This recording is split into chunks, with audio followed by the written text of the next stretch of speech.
Okay, so yesterday we studied what is JavaScript. And can anyone tell me what is JavaScript? What is JavaScript? It's single thread, non-blocking. Yeah. Programming language. JavaScript simply it's a programming language. Of course, it is a programming language. It has it's a single thread. It has a single thread. And what's the procedure here? Single thread, and is it blocking or non-blocking? Non-blocking. Non-blocking. Asynchronous, concurrent, runtime environment. I don't care about that for now. Concurrent, we will study. No, not for now. Asynchronous, of course, it's asynchronous, but that's important for me here. So JavaScript, it's a programming language, of course, and after that, it has a single thread. That means all your code is being executed by a single thread. And of course, it's non-blocking. So for example, yesterday I explained PHP. I told you it's blocking. JavaScript is non-blocking. That means if JavaScript go to the task and finds that it cannot execute the task, what is going to do? So let's say we have a task. As this task here, it will take some time. What JavaScript is going to do with this task? JavaScript cannot execute. First, if we have a task, JavaScript can execute it. What JavaScript is going to do? If it can execute it. To call back. If I have a task like just console.log and JavaScript can execute it, what will happen? It will go to the call stack. No, yeah, it will go to everything is a call stack. Everything is going to the call stack. So first time, everything is going to the call stack. And then after that, JavaScript will decide, can I execute the task or not? So if it can execute the task, what it will do? Simply it will execute it, that's it. Voila, it will execute it. If it can execute it, it will execute it. But what if the task cannot be executed? What will happen? Forward to API. So if it cannot execute, then what JavaScript is going to do, it will move it to The next one. Web API. Web API. It will be waited in Web API until it is ready. Then it will move to Queue. queue, indeed. So it will move after that to the queue. And after that, what will happen? Who will move as a task from the queue to the call stack again? Event loop. Indeed. So the event loop will move the task to Call the stack. Yeah. But only when? If When it's empty. When it will move the task to the call stack, when? Only if it's empty. Yes, indeed. Here, only if it is empty. And voila. Simply like that.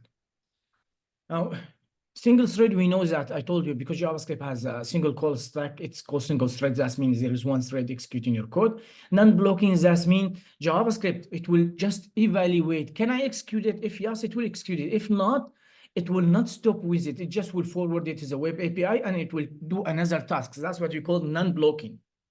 Blocking means if blocking like PHP is a multi-threaded blocking language, it means that the thread, it will take one task and it will be busy with the task until the task is done.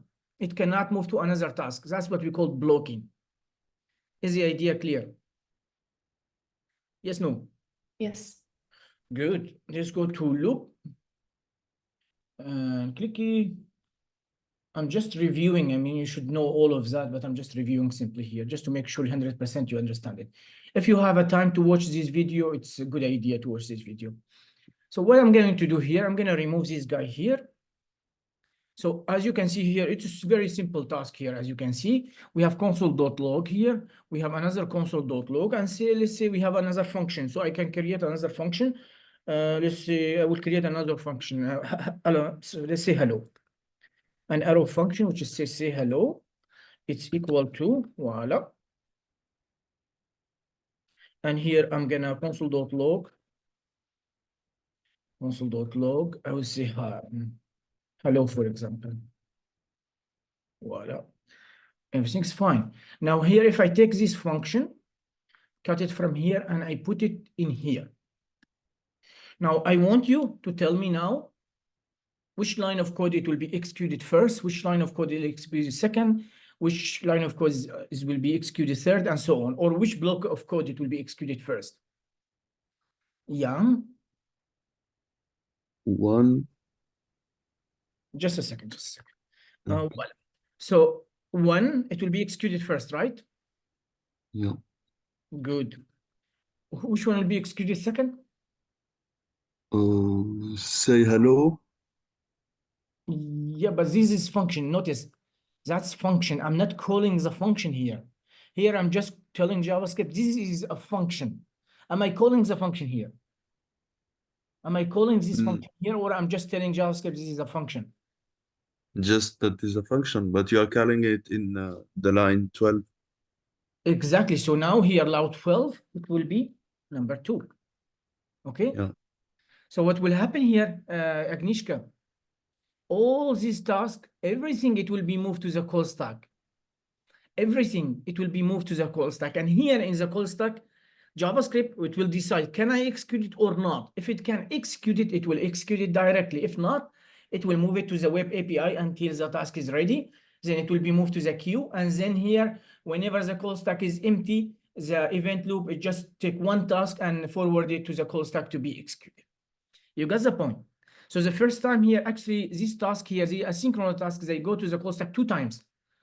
Why? First time it go there, it cannot execute it. It will move to the web API. It will wait here until it's ready. Then it will move to the queue. And then here is the event loop, move it from the queue to the call stack again. Is the idea clear, guys, or not? Yes, no? Yes. Good. And lines, which one it will happen, sir? Come on, Console guys. log Which number? 14. Of course, 14. Then 3. And after that here, after all the synchronous code, so all of that's asynchronous code. Asynchronous code, that means we are using set timeout, or we are using set interval, or we are using fetch, or using something like that. We are not, so that's the only synchronous code we have. So after all of that is being done, then the asynchronous code will be executed, even if the time is 0. Even here, the delay, if it is 0 millisecond, doesn't matter. All this synchronous code, it will happen, then asynchronous will happen. And this one will happen last. Number 4, right? Yes, voila. Now notice it will happen quickly here. Notice what will happen now. All the code here, this one, it will go to the call stack. It can execute it. It will execute it. This one, it will not go to the call stack. Because why? Because it just telling JavaScript that this is a function. Then after that, this one, it goes to the stack. It will execute my function. This function here, it is synchronous code. It's just like console.log. It will be executed. Then this one, it will be executed. Then this one, it will go to the call stack, but it cannot execute it. So it will go directly here to the web API. It will wait for 5 seconds. Then whenever it's ready, it's go to the queue. And then after that, the event loop check if the call stack is empty, then it will forward it to the call stack. Remember in the queue, I told you first in is the queue. First in. What is the completion? First out. Last out. No. In the queue, not in the call stack, in the queue. Yeah, in the first in, first out. First in, first out. In the call stack, it's different. First in, Last out. last out, exactly. So this one and these ones are not the same. First, that means the first task come here, it will come and waiting here. So the event loop, when it's empty, it will forward the first task in the queue. Voila. But in the call stack, it's different. I'll show you where I call multiple function here.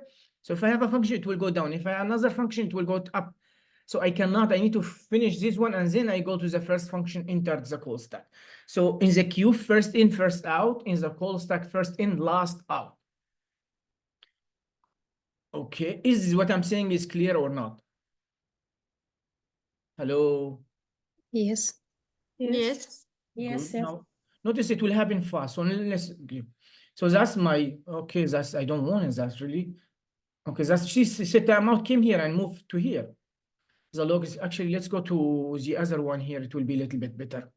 Samir, you can do it slower when you click on loop on the orange button. No, up, go up on the Here? upper left corner. Yeah, and here where is the name loop, and there are like two hammers. I don't know what's that. Again, And if you in I here? will wait. I will show you annotate like here. If you click here, you can slower it down. Okay, let's see. I can't actually. No, if you click there, no, No. but not on the name here. Oh Ah, yeah. yeah. Okay. You're right. Let's try again. Okay, click. Now that's bottom here is not my code. That's gone. Now see console.log is happened. Now it will be executed. Then after that here, set timeout, it will come here, but it cannot execute it for it here. Then the second log come happen, will come to loop, and voila, it's happened. And now now my timeout is coming here. Is the idea clear? I need to edit it actually. No, I need to save and run. So let's see. It's coming, it's not my code. But anyway, console.log, it's being executed. Then whenever I have set timeout, it's also come to the call stack, but now the call stack cannot execute it, so it will forward it to the web API. And then another task, it will be executed until this is ready. And then now the event loop, it will move it to the call stack, as you can see. I think the idea is quite clear, if I'm not mistaken, right? Is it clear for everyone? Yes. Yes. Good. So that was simply some definition of the event loop, and here using just asynchronous code. Of course, to use asynchronous code, we so far studied two APIs to help us do the task later on. Some API, of course, we have a lot of API, as you can see, DOM, geolocation, Ajax, fetch, whatever. But what we studied so far, it will be set timeout and set intervals. That's what we study so far, right? Voila. So what is set timeout and what is set interval? It's quite simple. Both of them are API. So if I want to execute set timeout, I will just say set timeout, as you can see. And voila. And set timeout, of course, if I do it this way, it will take two parameters. So if I hover over it like that, it shows me that it takes two parameters, as you can see. The first parameter, it will be a function. So I'm going to write an arrow function, as you can see. As a second parameter here, it will be the delay. And the delay in which unit is the delay? Milliseconds. Millisecond. So here, normally I like to do, for example, 3 multiplied by 1,000 like that. It will be 3 seconds. And I don't care about the millisecond like that.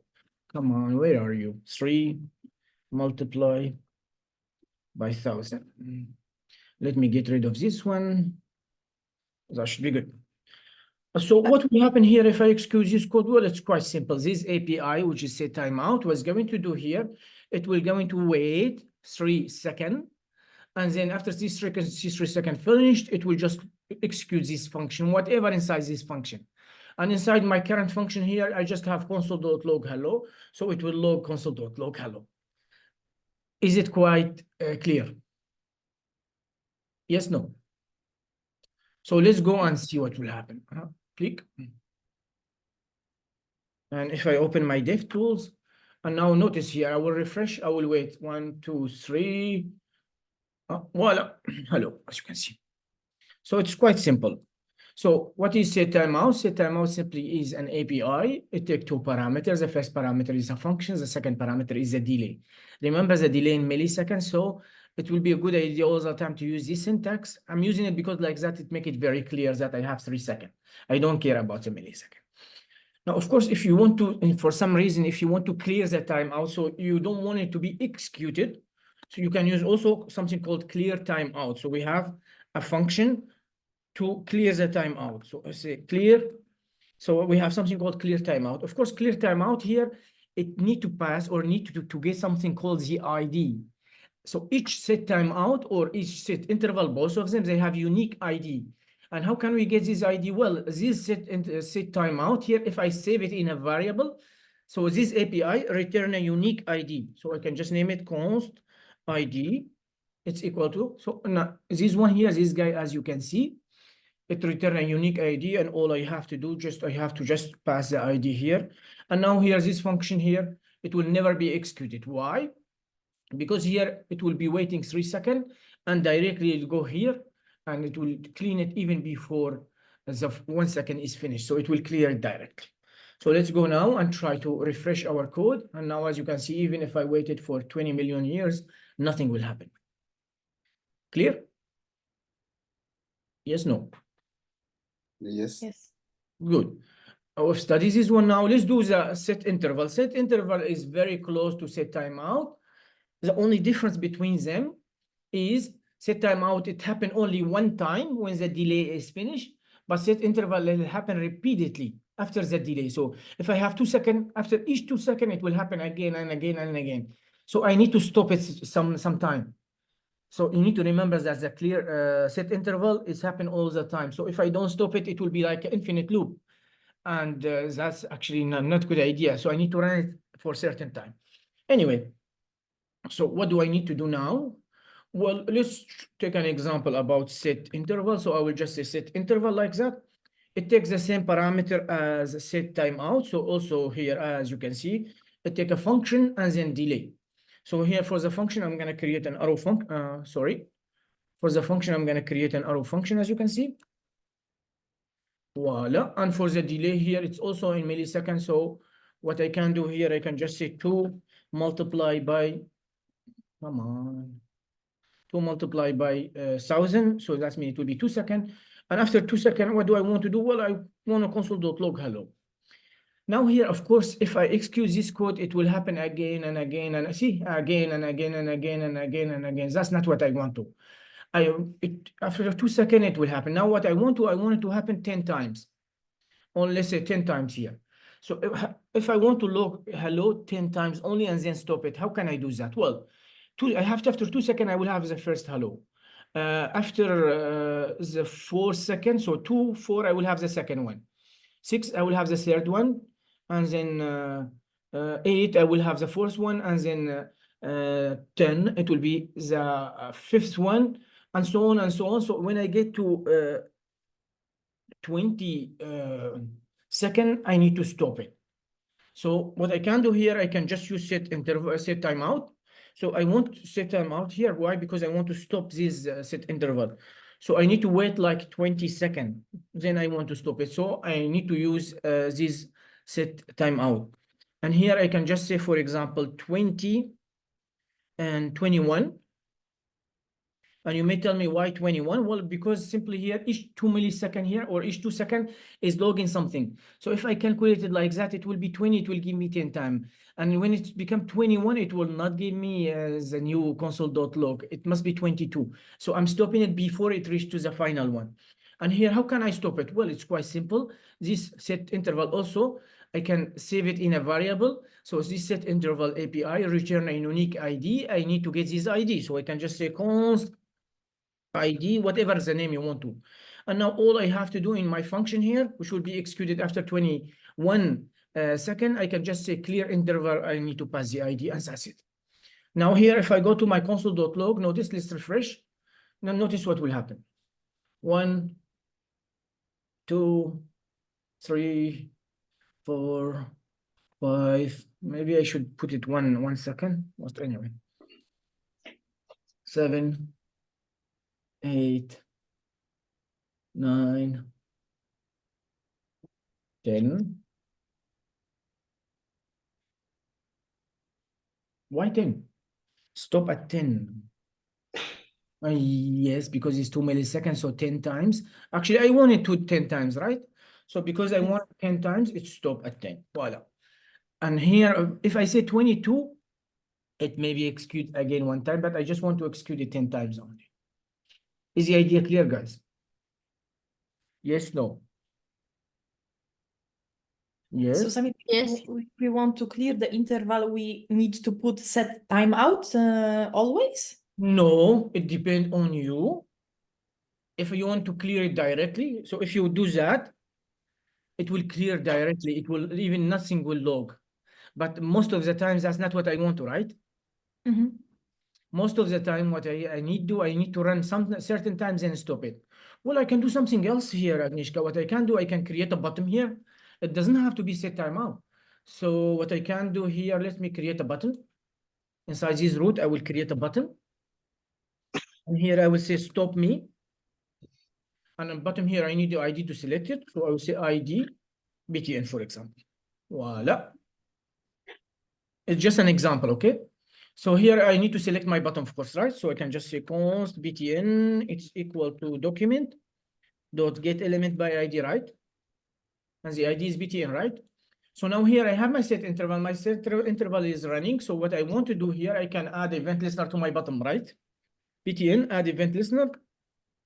And the event, it will be click. And when I click, I will execute the function, right? Which will be my handler. Now inside my handler, what I can do? Well, I can simply clear the interval. Voila. And here I will make it 1 second because 2 seconds is very slow. Now, if I go here and I refresh, see, now it will happen 1, 2, 3, 4, 5, 6, blah, blah, blah. Now, if I click stop me, it will stop. Stop me, voila. So it's not that always need to be inside set timeout to stop it. You can really do it inside another, for example, here. Samuel, Yeah, how are you doing? Good? Okay, everything is good? Is it clear? Yes. Okay, that's, Samir, yes. so normally for the set intervals, what method is used to stop it? Is It's it the called- button or is No. It's clear interval. To stop it, there is many way to stop it. So the methods to stop it is just clear interval here and I pass the ID, but to stop it is really depend on your project. Maybe, for example, you have like, let's say you have like a stopwatch and when you click on a button, you want to stop it, for example. And that's an example. Maybe you just want your set interval to happen 20 times and then you stop it. Using here, you can use set timeout. Maybe you don't want to stop it at all. For example, if I have a time, if I'm creating a watch, the time never stop, right? If I'm creating a watch, does the time stop? no? So sometimes I don't want it to stop because it's a clock. It's clock never stop. So it's really depend what you are trying to do, Samuel, okay? Samuel, you asked me the question, right? It's a JIT. Ejid. I'm sorry, Ejid. So Ejid is really depend, Ejid. So if I have a clock, as I told you, I'm creating a project which is where I don't want to stop it at all. If for some reason, let's say something is running, I want to stop it. When I click on the button, I can just add it to as a handler of the bottom. It's really, there's many different situations. You can use many different situations, right? Yes. Okay. Any other question? So that's very quick review.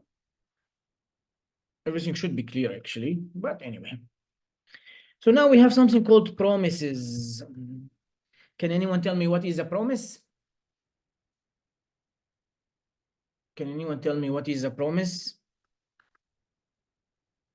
What is promises or a promise?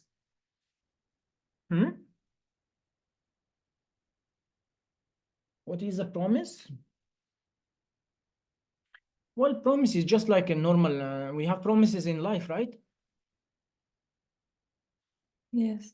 Yeah, maybe then you can give me an idea. I'm not asking about programming, I'm asking in general. What is a promise? Broken.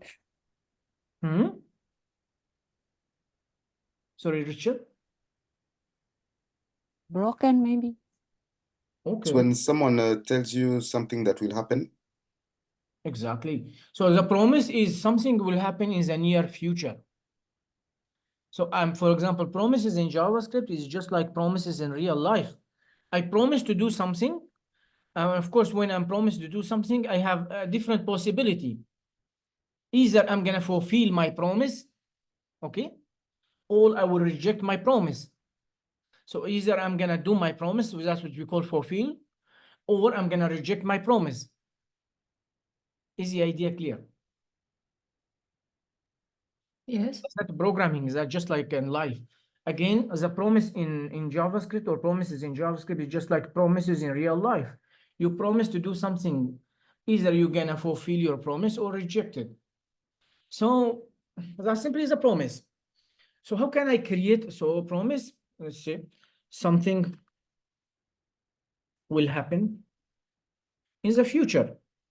Either So either it will be successful or it will be a failure. Okay, either my promise it will be successful or it will be failure, one of those. A promise also can be bending. Bending mean you didn't you didn't fulfill your promise yet, or you didn't reject it yet. So it's still bending. So promise in general, it has three status. Either if you fulfill the promise, it will be successful. If you reject the promise, it will be failed. Of course, it will be failure. You rejected, or you didn't do any, neither success or failure, and that's what you call bending. That means it's still bending, still waiting. So how can I create a promise in JavaScript? Well, it's quite simple. All I have to do is say new failure. All I have to do is just say new promise with capital B. Why? Because simply it's a class. So all I have to do is just create a new promise. Now, here, when I create a new promise, as you can see, your VS Code is telling you here, it will take a function as a parameter. I mean, that's how promise work. If I want to create a new promise, I will just say new promise. Don't forget that P here, it should be capital. If it's lowercase, it will not work. Okay, as you can see, it's not gonna work. It must be capital like that because it's a class, that's the name. So new promise, and promise here take a function as a parameter. So I will put my function here. Voila. Now here, in this function, by default, any promise take two parameter. Again, in this function which I pass, by default, it receives two parameter here. First, it will be resolve. And resolve should be lowercase actually. Resolve. And the second one, it will be reject. Voila. So what is this resolve and reject? Well, resolve and reject, both of them, they are function, and you can use them either to resolve the promise or reject the promise. Of course, if you resolve the promise, that means you fulfill your promise. And if you reject the promise, that means you rejected your promise. So it's failure.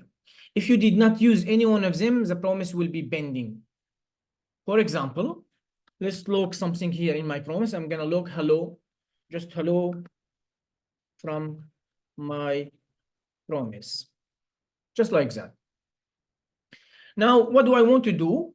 Well, I want to log my promise, but how can I log my promise? Can anyone tell me how can I log my promise?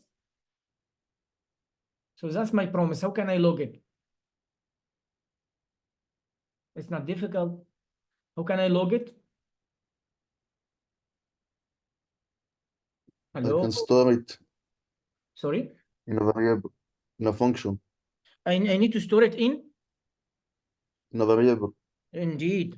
So here I can just say const my promise. So all I have to do, just save it in a variable. Voila, I did save it now in a variable. It's okay. And now here I can just log my promise. So let's log it and see what will happen here. Log my voila, my promise, like that. So we created a promise, as you can see.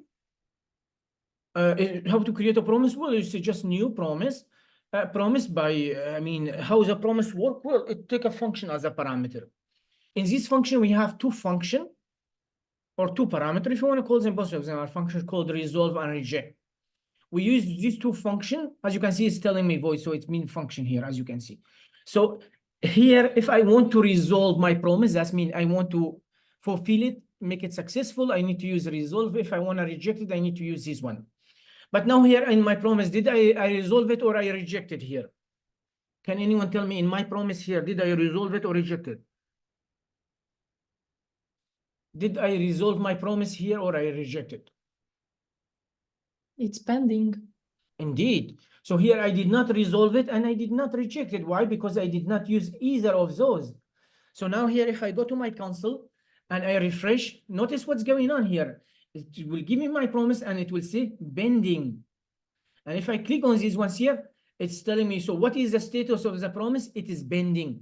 Promise state, bending. That means I did not resolve it. I did not reject it. Okay, what is the result of the promise? Am I returning something? No, it's undefined. All the time, if the promise is bending, the result, it will be undefined. Okay? Yes, no. Hello. Yeah, yeah. Good. So now we know, I told you there is 3 different state of the promise. Either the promise will be bending, that means I did not resolve it or reject it, or I resolve it, that means it will be successful, or I reject it, that means it will be failure. Now here, I did not resolve it, I did not reject it, so the promise will be bending, and the result all the time, it will be undefined. But what if I resolve my promise? How can I resolve my promise? Well, I can put a condition, for example. I can say if 1 plus 1, it's equal to 2. Does 1 plus 1 is equal to 2 or not? Yes, Does it 1 is. plus Yes. 1 is equal to 2 or not? Yes. So I can use the resolve here, and I told you resolve is a function. And here I can pass to resolve any message I want to.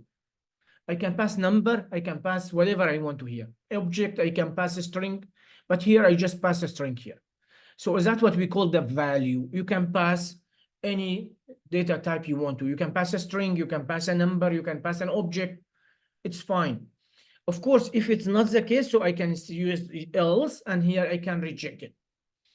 Else like that, and I can reject it. Voila. Come on. Else like that. Again, I'm just putting a condition, and depending on this condition, if the condition is true, I'm resolving my promise. And of course, resolve, I told you it's a function, and here it take something, it take a message here, information. This message could be a string, could be a number, it could be an object, whatever you want to. Here I'm just passing a string. Else, I will reject my promise, and here I'm passing also a string, which is called failure. Now, if I go and log my promise, what do you think it will be the state of? What will be the state of my promise? Success. Resolved. It will be fulfilled, it will be successful. And what does it will return my promise? What it will return? Success. What will be the value? Success, indeed. So this value I am passing to resolve, that is the value it's returning. This value here. So if it's resolved, because now my condition is true, now the status of my promise, it will be fulfill. Fulfill means successful, and the return here, it will return this success. So let's go here, and as you can see, promise, success, yes, fulfilled. So my promise state is fulfilled. That means successful. And what is the result? Success. Why success? Because I pass success here. If I pass success 1 here, now I go to my promise, it will be success 1, as you can see. Voila. So whatever I am passing to resolve here, that is the value my promise will return. If of course, if this condition is true. Now let's make this condition false. And now here, if I type 10, of course, 1 plus 10, it's not equal to 2. So here it will be failure here. So what will be the state of my my promise? What will be the state here? Reject failure. Yeah, so it will be rejected. And of course, what is the value returning here? It will be the message I am passing, which is failure, right? Clicking. And here, as you can see, it show you even as an error. If I click my promise here, it's telling me, well, the state is rejected, and the result, what I'm getting is a failure, as you can see. Again, if I go here and I make it failure 100, it's the same idea. It's just here, it's returning what I am passing. And here, as you can see, I have failure 100, as you can see. And that simply is the promise. Again, promise in JavaScript is just like promise in real life. Either you're gonna fulfill your promise or reject it. If you did not fulfill it or reject it, it will be bending. How can we create a promise in JavaScript? Well, we can use a keyword new promise with capital. This one must be capital because it's a class. A new promise here, of course, this guy here, this constructor, it take a function as a parameter. And that's my function, as you can see here. That's arrow function I'm passing. Okay, now this arrow function here, you can pass any normal function, but arrow function is shorter and better. Of course, this function, by default, it take 2 parameters here, by default. The first parameter, it will be resolve. The second one, it will be rejected. Resolve and rejected, both of them are function. And depending on my condition, I can either resolve and pass some message here or some numbers or whatever I need to. So here you can pass whatever you want to here. I can resolve it or I can reject it depending on certain condition. Of course, if I resolve it, here's the state of my promise, it will be fulfilled. And what is the return value is what I'm passing here. And here for reject, if I reject my promise, of course, the status, it will be rejected. What is the return value? It's what I'm passing here. And of course, if I did not resolve it or reject it, what will happen? It will be pending, and the return value here, it will be undefined, simply like that. That's simply promises. Let me go to the documentation here and show you what I explained. Promises in JavaScript. So if I go here, I scroll down, voila, as you can see. So as you can see here, simply a promise. So that's my promise. A promise, normally it will be pending in the beginning. Why? Because when I create my promise, I don't directly resolve it or reject it. So by default here, it will be pending. Of course, after that, either I'm gonna resolve it, that will be fulfilled, or I'm gonna reject it. And now here, if I want to access this value here, now we will see we need to use something called consumer. Let me show you. Fine.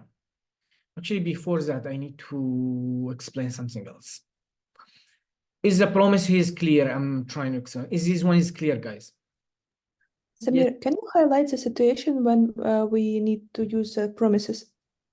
Situation, for example, when you are sending a request to the backend, when you send a request to the backend, all the time you will get a promise, because when you send a request to the backend, it will take some time, also it will something happen in the future. So you don't know if you're gonna get your data or not. There are a million reasons they can go wrong. So most of the time we use promises when we're dealing with the API on the backend, and we all the time deal with the API on the backend. Okay. Okay, okay. Okay, remember this one here, first one must be resolved. So if you put reject here and resolve on the other side, so first you put reject, it will not working correctly. The first parameter is resolve, the second parameter is reject. That's how promise is structured. Okay, so first resolve, then reject. Do not put reject, then resolve. It won't work this way. Is the idea clear? Yeah? No? By far, yes. I'm sorry? Yes, yes. Good. Now here I will explain a second concept here. Let's say I have a function. Let's say const my func. It's equal to, it will be an arrow function. Voila. Now what you need to know is that a function also can return a promise. Return new promise like that, as you can see. Voila, I'm gonna resolve it for now, for example. And I'm gonna put this one here, voila. So any function, as you can see, can return a promise. So I'm returning a new promise. And as I told you, the new promise, it take a function as a parameter. That's my function. Take two parameters. The first parameter is resolved. The second one is rejected. And here I'm just resolving my promise. So I'm not putting any condition. You can do that if you want to. So normally you put condition, but here in this promise, I'm just resolving it. Like that, I want my promise to be resolved. And now, as you can see, what to this function it will return? What my function it will return? As if you notice here, or if you notice here, what my function will return? Promise. Indeed.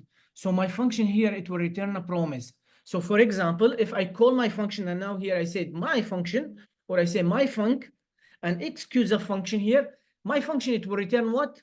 It will return a promise. And now here I can save it in a variable if I want to, const my promise like that. It's equal to my func like that. And now, of course, as you can see here, it's a promise actually. Let's log it. Log my promise. If I log it, what do you think I will see? What do you think I'll see if I log it? What will be the status of the promise? Yes. Yeah. State what will be? Resolve. Fulfilled. There is no resolve state. It's fulfilled. We call it fulfilled. Okay. It will be fulfilled indeed. And what is the return value? What are we returning? Hello. Hello. Voila. And now let's go to our test. See? Click. So, Rodika, you are right. Of course, it will be resolved, yes. But here's the status here. Either we have fulfilled. Fulfilled means it's resolved, the same idea. But the name is fulfilled. It's just another name. Fulfilled or rejected or pending. Here's fulfilled and return value is hello. Voila. So, as you can see, a function also can return a promise. And that's very important because most of the time in practical project, our function, it will return a promise. Is the idea clear? Yes, no? Yes. Yes. Perfect. Now, what if I don't want to just log this guy here, this promise? I don't want to log it. I just want to access this value. Can I access this value? How can I access this value here? Resolve or rejected? Can anyone tell me how can I access it? So how can I access the value of the promise? Or even, can I access it? Yes. We can access it using something called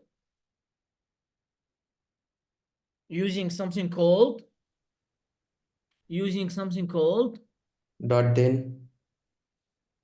yeah, then and catch, yeah, but they have name. So we have something called then and catch. And Daria, you asked me, can you explain then, right? And now I'm explaining then for you.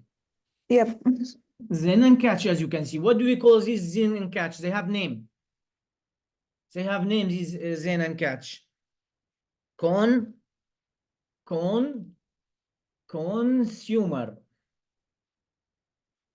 We call them consumers. So I need to promise. So here it just explains the promise has 3 status, as I explained here. And when to access the value here, I need something called consumers. Consumer simply means then and catch. That's what we call them, consumer. So how can I access the value of any promise? Well, I need to use something called consumers.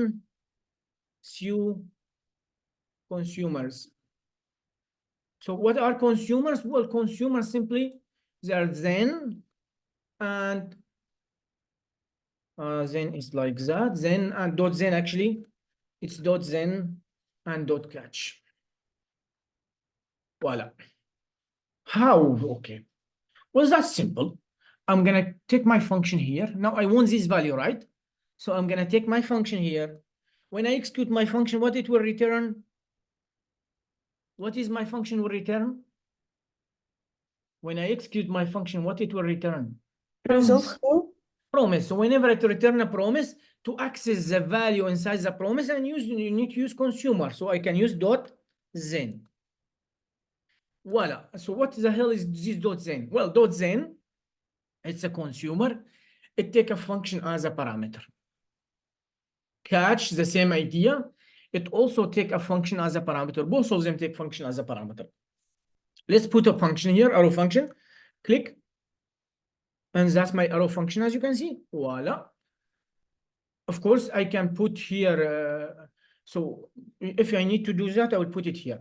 Now, there is something you need to understand here in then. Then, if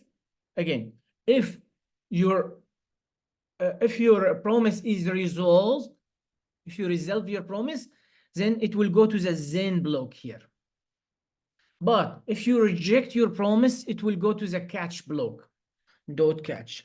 So your promise that does not really go to both of them, it goes to one of them. And catch also take an arrow, take a function as a parameter. It receives by default a parameter which is called error. And here I can just log the error if I want to. Log the error. Voila. And also, this then guy, it take by default a parameter which will be the value. Voila. I can name it val if I want to. And here I can log the val. Log val. Voila. Let's get rid of this one. And now that's what we call consumer. Voila. So what's going on here? Well, if I have a promise, or my function return a promise, if I want to access this value here, well, I need to use consumer. So what are consumer? Consumer are then and catch. Then and catch, both of them take a function as a parameter like that. Now, of course, my promise here, either it will go to the then block or to the catch block. Now, if you go to the then block, then here, the function I am passing to then, it will, so this promise here, it will take this value and it will pass it to then. And of course, if I'm rejecting my promise, I will have something, an error. And this error here, it will be like so I will have an error message, and this error message, it will go to the cache block and it will receive it inside this function. So all the time, when you use the consumer then and catch, you need to pass a function as a parameter, as you can see, and the then, for the function I'm passing to then, it receives something called value or val or whatever you want to name it, it's okay. It will receive one parameter by default, and this parameter here, it will be the value I am passing to resolve. Okay, what if the catch block also receive a parameter which will be the error? And that happens when I'm rejecting my promise. So when I reject my promise and I pass something, this error here, it will be the message here. Is the idea clear? Yes, no? So the val and value is exactly the same? So the val and the value is what? Is the same? Like here on the line Yes, 3, it's value, hello. And on the line 10, it's val. Yeah, it's just a parameter. You can name it whatever you want to, Agnieszka. Here and here, you can name them whatever you want to. It doesn't matter. So what's happening here now, if my promise is resolved, you see this value here, this one, it will go to the then, and then it will go to this function I am passing to then. See, if I hover over it, it give me hello, right? Notice. And then, of course, here after that, I can do whatever I want to with it. Now here, if I reject my promise, this value here, it will go to this guy here, as you can see, and then I can log it. Now, if I go to my promise, notice what will happen. Let's go to my promise. And as you can see, hello. Why do I have hello? Well, it's quite simple because I'm resolving my promise. This value hello, it will go to the then block because it's fulfill promise. I fulfill my promise. My promise is successful. So it will go here. And then what I'm doing, I'm just console.logging the value, as you can see. Let's reject our promise and see what will happen. I will reject it now. Of course, if I reject it, as you can see here, it will not go to the then block. Why? Because I rejected my promise. And now here, as you can see, if I refresh, I'm getting again hello. Why? Well, it's quite simple again, because what's happening here, I'm rejecting my promise. So this value, it will be passed to the error here. So to this one, and then I'm logging the error. So I will get hello, simply like that. Is the idea clear? And it shouldn't return any error? Sometimes it should, sometimes it should not. But here, when it was should, I was logging the promise itself. Here, I'm handling the value. I told you if I want to access the value. So when I access the value, if I want to handle a promise, when we handle the promise, whatever message you are passing here, it will be received here. So for example, if I say here, oh my God, error, for example, like that. And I go here, it will give me, oh my God, error. So whatever you are passing here, it will go here, or if you reject it, it will go here. If you resolve it, it will go here. That's the value, and then depending what you want to do, okay? Is it quite clear what consumer are? So that's simply what we call them consumer. So consumer, again, to access the value of the promise, you by default, you cannot access the value of the promise. Promises are a little bit strange, so you cannot access this value. If you want to access this value, you need to use consumer. And what do I mean by that? Well, here my function return a promise. So I will say my function, I'll execute it to get the promise, because when I execute it, see, I'm getting promise here. And then here to handle a promise, I use either .then or .catch consumer. .then here, if my promise is being resolved, then the value here, if this value here, it will go here.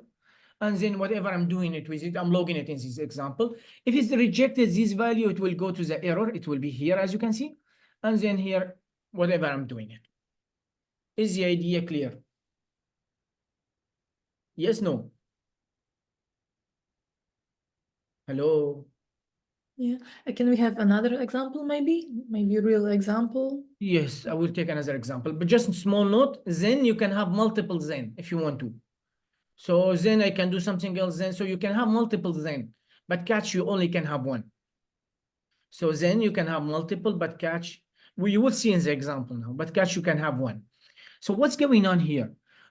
just to explain it again. So what happened here, my promise here, it will try to resolve here, is a reject or resolve. If my promise is resolved, then this code, it will happen. Then it will this one. That's why we call it then. So then this value here, whichever resolve I'm passing, it will go here. And then whatever I'm doing, it will happen. If my promise is being rejected, so what will happen here, it will directly to go to the catch block.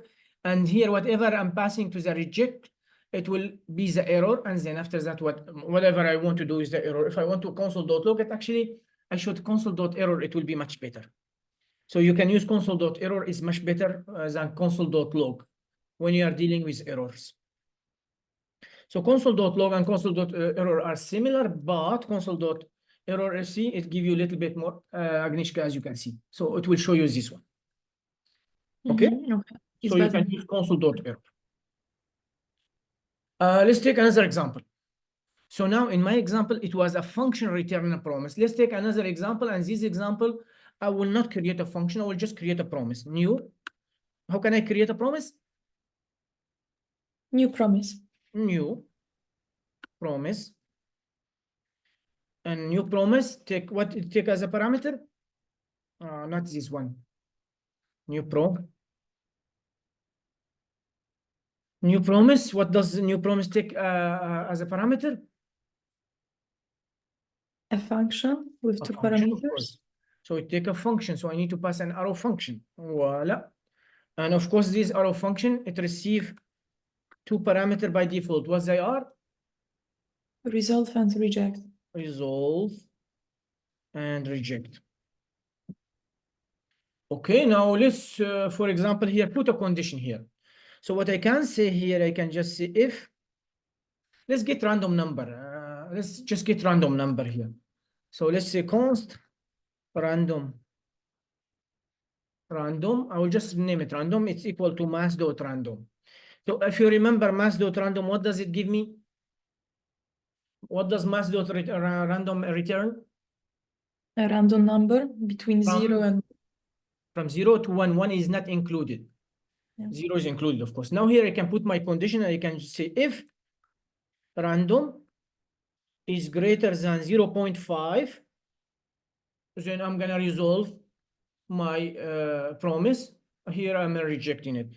And notice here in both cases, I'm not passing a message, I'm passing my number here. Maybe it was a bad idea to use just random. Maybe I can use name it random num just to make it a little bit clear. So I'm gonna copy it. Voila.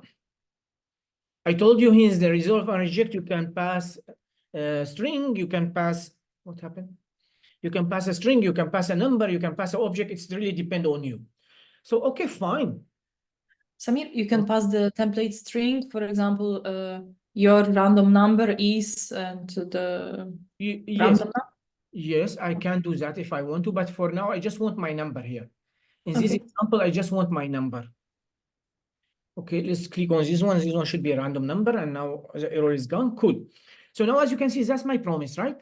Now, if I want to handle the promise, what should I do? I can save it in a variable, or I can directly use .zen.catch, right? Because here it's a promise. To handle a promise, what should I do? If I want to handle a promise, what should I do? If I want to get this value, what should I do? I And need consumer, to use, yes, I need to use. then and catch. Yeah, but they have name. What was their name? Consumers. Yes, consumer. So I say dot then, and as I told you, then take what? What does then take? It take a function as a parameter. So here I will pass my function, and in here, voila. And of course, this function, it will receive the value here. So I can name it val, or I can name it num actually. Here, because it's a number, I can name it num. It's really depend what I want to. And here, what I can do, I can just log my num. Log num. Voila. It should be okay. Fine. Well, here then is okay, but now here I need to handle the catch as well, right? Also catch, I say dot catch. Also, I will have a num because it will also be a number. Also console.log in it. So here, as you can see, here I have nothing. So the random number, sometime it will be greater than 0.5, sometime it will be less than 0.5. So either here, my promise, sometime it will be resolved, sometime it will be rejected. So now if I go to here and I refresh, as you can see, sometime it will be resolved, sometime it will be rejected, but I don't see that. So let me use console.error, because console.error, it will mark it as an error. So let's go. Okay. Now here it's been resolved. Why? Because the value is more than 0.5. Again, here it's been rejected. Why? Why is being rejected? Because Less it than says 0.5. Indeed. And voila, like that, I'm receiving my number. Here, Agnieszka, if you want, for example, you can say, now here, I want just not to log the number. I want to add a string as well, and it is greater than 5, for example. And here's the same idea here. I can, if I want to, I can also say less than 5. So I can pass a string here, voila. And here, let's go. And now that's my string, as you can see. So here, sometime I will have something, no? Some, voila. Sometime rejected, resolved, rejected, resolved, rejected, resolved, rejected. And voila. Cool. And that's And it. if we would like to have more than, You can have more than. So let's see here. Let's say dot then like that. And of course, this then here, again, it will receive the value here. So this value here, it will receive it here. So let's name it again. We'll name it val, for example. You can name it whatever you want to, of course, and name it val. So I need to pass a function, of course, in this then. My keyboard is crazy. But anyway, and here let's log something else. Log. Console.log is not working, so let's log. Voila. And I'm gonna log again the I name it value. No, I did not name it value. So let's name it value. I will name it val. Or message maybe, because here it return a message. So let's name it message. Message. And here I want to log the message, for example. Message. Here I'm not gonna log fine. Here I will just say const message, for example. Let's construct this one. Let's not log it in this then. So inside this function here, I will just say const message. It's equal to num plus this one. I think I don't need that. And voila. So what's going on here? Yeah, I will need curly braces here actually. So let me cut this one. So it's a function. I will put the body of the function, as you can see. And here I can now say const message. But you need to remember something here. If you put it this way, you need to remember something here. You need, if you have another then, you need to return something. So I say enter return message. And now the message here, it will go to the other then. So remember again, if you have multiple then, you need to return something here. Okay, you need to return something. If you did not return anything, this other then it will receive nothing. So now here in my then here, I have a num, I'm receiving the num, I'm creating a message and says I'm returning the message. In the other then it will receive whatever I'm returning. So I'm returning the message and then I want to log the message. And as you can see, the message is being logged. And if I go here, voila. Same idea. Yes, no. You can have as much as you want to from the then block, but remember, if from the first then, you need to return something to the second then. So whatever you want to return here, it will receive it here. If you have another then, also you need to return something inside this function, which is inside then, and so on. but Click Samir, on. if we have only one line, because now we created like 2 lines, that's why we need the return. Mhm. Yeah, but if we have one line, we don't need to write the name return. Indeed. You don't need to. For example, let's do this one. Num multiplied by 100, let's say. If it's one line here, because it's an arrow function, if it's on the same lines, that means I don't need to return anything, but because it will use return by default. So num multiplied by 100, then what I'm receiving here, actually, I will not receive the message. I will receive the number multiplied by 100. And if I go here, notice it's failed. Now it's successful, but I was go for, see, now it cannot actually be 65, right? Because the number here should be less than 1, but I multiply it by 100. You got it? So what's Mhm. happening here, it taking my number, multiply by 100, then it give it to this second zen, and in the second zen, I'm logging it, as you can see. Clear? Yes, Agnieszka, or no? But actually, we can do like in one then those two thens, yeah? Well, Like- yes, but you told me, can you show me another Yeah, zen? yeah. Okay, but I would like to know like all the solutions possible. No, I mean, if you don't need another zen, you shouldn't use it, but I'm just showing you that Uh-huh. you can use different zen. No, here, if it's me, no, I'm not gonna do that, of course. What I can do that, if I want to log it, it's super simple. I can just use the log here. I can take my number and just do that. Log it. Log like that. And after that, I can pass my number multiplied by 100 and do the same job. But I Mhm. just wanted to show you that you can use multiple zen and it do the same job as you can see. Voila. Okay. Voila. Okay. That's simply promise. And now you know that a promise, how to handle a promise using consumer, zen and catch. Remember, zen and catch all the time, they take a function as a parameter. And of course, in this first zen, you will receive whatever if you are resolving it. Actually, you need to resolve it because if you don't resolve it, you're not going to the zen block. So if you resolve this value, it will go to the zen here in the function, you can use it. If you are rejecting this value, it will go to the catch and then it will be doing that. You can have multiple zen, you cannot have multiple catch, only one catch is allowed. And also you need to know that inside the function, you can return a promise. If you return a promise inside the function, you will execute the function, then you will do the same because it return a promise is zen and catch. That should be enough for today. That simply is a promise. Now, what do you want to do?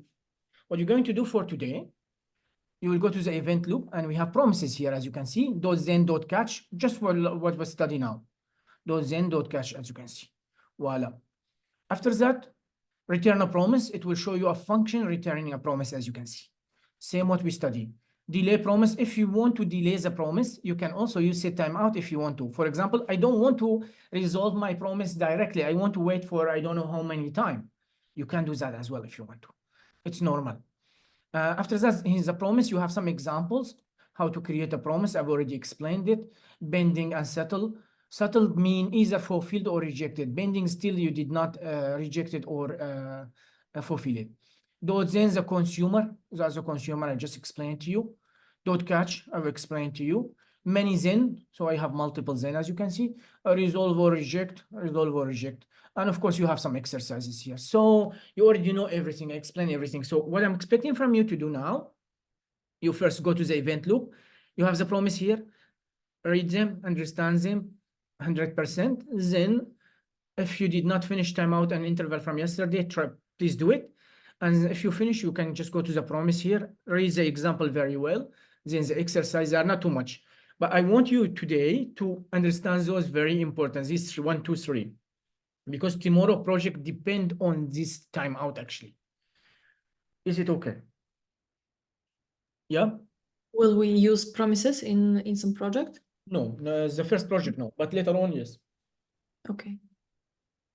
Any question? Any question? Okay, guys, I'll be online in case you have any question for me, but I told you what you need to do. So you need to go to here, promise, as I told you in the event loop, you need to finish them, read them, understand them. Then if you didn't finish timeout and interval from yesterday, please do. Then go to number 3. Tomorrow, I'll give you the project. A project it will be for Wednesday and Thursday, it's holiday, so you can spend some time as well. On Friday, I'm gonna explain fake fetching, and there's some exercise you can do them. It's not that difficult. So it's simple concept, it's not that difficult. And for the first week, we should just finish these 4 and we will do with project as well. Next week, we'll start with the promise. How can we have multiple promise.all, stuff like that. Then I'll teach you how to use fetch. And after that, it will be just some project, practical project. Yeah, if you have a question, now is a good time to ask. If you don't have, go to your exercises and don't waste time. Yep.